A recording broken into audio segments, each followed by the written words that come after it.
This is Democracy Now!, democracynow.org, The War and Peace Report. I'm Amy Goodman. And I'm Aaron Mate. Welcome to our listeners and viewers around the country and around the world. Well, the next phase of the violence that's killed nearly 200 Palestinians in Gaza is in flux today, with a ceasefire still on the table. On Tuesday, the Egyptian government proposed a temporary halt to violence and the reopening of Gaza's border crossings, followed by talks in Cairo on a long-term truce. Israel's security cabinet has endorsed the proposal, but Hamas has yet to officially respond. The Hamas military wing has rejected the pact as a, quote, surrender, saying the ceasefire fails to meet any of its core demands. These include a lifting of the siege of Gaza, the release of prisoners recently detained in Israeli raids, an end to Israeli tax on the occupied territories, and respect for the Palestinian Unity government. But it's Hamas's political wing that will have the final say. Earlier today, Israeli Prime Minister Benjamin Netanyahu vowed to widen the attack on Gaza if Hamas rejects the ceasefire and if rocket fire continues. We agreed to the Egyptian proposal in order to give an opportunity for the demilitarization of the Gaza Strip, from missiles, from rockets, and from tunnels, through diplomatic means. But if Hamas does not accept the ceasefire proposal, as would now seem to be the case, Israel would have all international legitimacy to broaden the military operation to achieve the required quiet. The threat of more violence follows a week that saw Israel kill at least 192 Palestinians in a massive bombing campaign on one of the world's most densely populated areas. The United Nations estimates more than 80% of Gaza's dead are civilians, including 36 children. More than 1,000 rockets from Gaza have hit Israel over the same period, with just a fraction landing in urban areas. Around a dozen Israelis have been wounded. There have been no Israelis reported killed.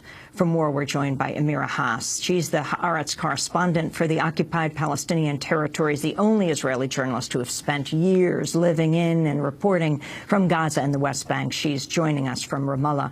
Amira Haas, can you talk about this latest development, the Egyptian proposal for a ceasefire, Israel accepting it, Haaretz way, Hamas is weighing it? Yeah, it's exactly because Hamas feels that this was a proposal boiled up with Israel without any consultation with Hamas, and this is something that's forced on them and also reported through the media and not through negotiations or prior negotiations. Everybody knows that the leadership of Egypt right now is an enemy of Hamas, an enemy of the Muslim Brothers. And they feel humiliated, and they feel that it is not meant to bring progress and change for the Palestinians in Gaza, but to further marginalize them as a movement, as a political movement. Amir, you've spoken to members of Hamas. You've interviewed them for Haaretz. What demands do they have for a ceasefire that they would respect? Their demands are, of course, to return first to the 2012 agreements or understandings, that Israel should open the crossings at least for goods and raw material, and then allow people to live through Rafah.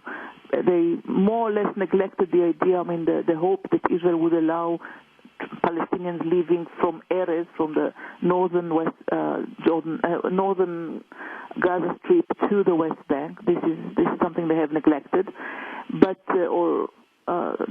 don't have much hope about this. But at least for goods and raw materials and people's movement through Egypt. This is one. Another thing that they say, we see that Israel always does not abide by its commitments, and we need guarantees, international guarantees, that it does for next ceasefires, because each time we have some understanding, Israel comes and has breaches. For example, the fishermen, it was agreed in 2012 that fishermen would be able to fish and not be shot at all whenever they move, 1 kilometer away, one maritime mile from the shore, as Israel does, shoot at them. Things like that. This is one. Another one, of course, is the release of all the prisoners that had been released in the last 2-3 years within the Shalit exchange of prisoners. That's Israel in the past 2 months arrested most of them, or many, the great majority of them who are associated with Hamas. And there is a demand to release them again.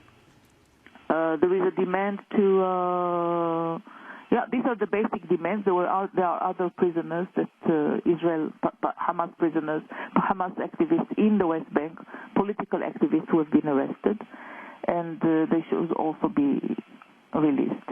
So these are very, very, as I was told by somebody who is an old opponent of Hamas, he said these demands are very, very reasonable and even minimal. We should even demand more. We should demand more that Israel does not fight for example, the reconciliation government, that it allows it to function.